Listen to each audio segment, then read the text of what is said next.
बेटा जी, कल मैं तुम्हारी दुकान पे सैंडल देके गई थी, शायद तुम्हारे पापा थे कल। अगर ठीक हो गई हो तो दे दो। अच्छा अच्छा, हाँ पापा ने कहा था। यही वाले हैं ना? हाँ यही है। ठीक है। स्कूल की ड्रेस पहनी है तुमने, स्कूल नहीं गई आज? नहीं आंटी जी, स्कूल जा ही रही थी, पर वो अचानक पापा की तबीयत खराब हो गई, इसीलिए मुझे काम पर आना पड़ा। और डॉक्टर ने कहा है कि 10-12 दिन पापा काम पे नहीं आ सकते, तो काम पर मैं ही आऊंगी।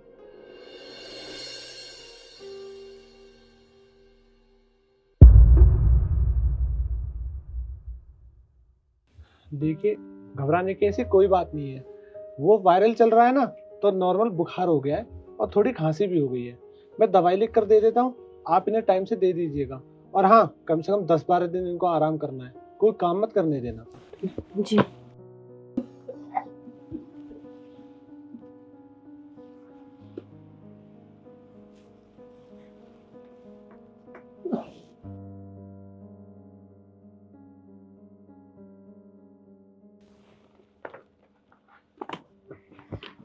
डॉक्टर साहब, आपकी फीस?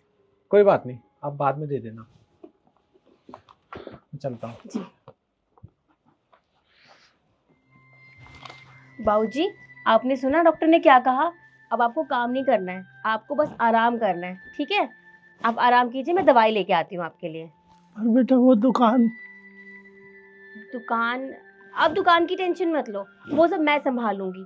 10-12 दिन की तो बात है, 10-12 दिन स्कूल नहीं जाऊंगी तो क्या हो जाएगा?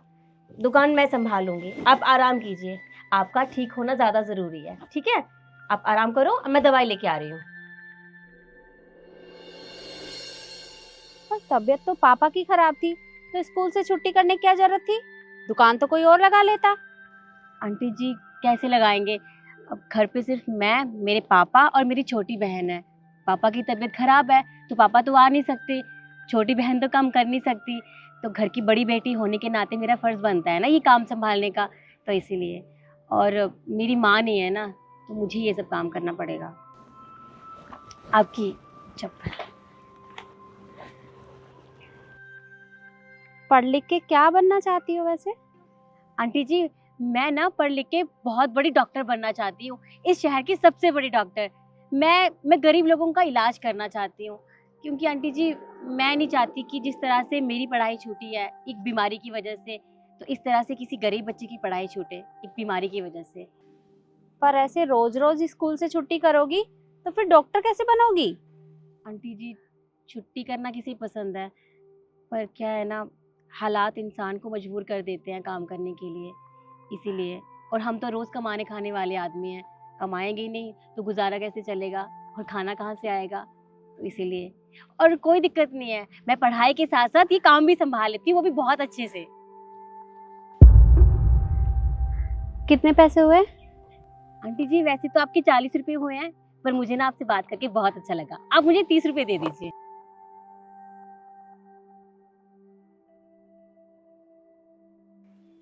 ये 5,000 रुपए हैं, ये तुम रख लो।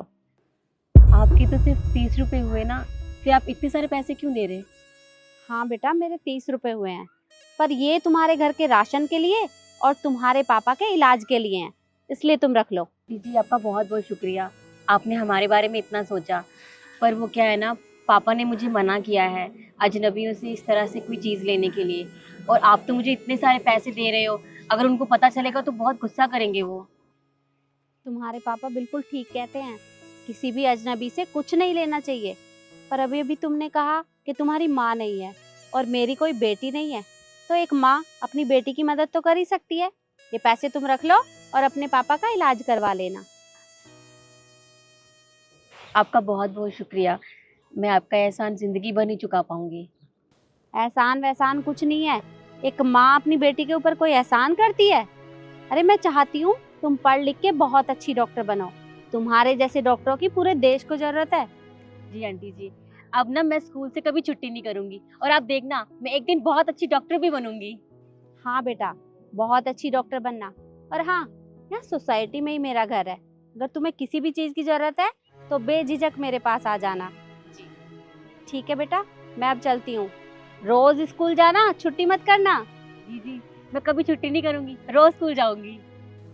ठीक है, नमस्ते। नमस्ते।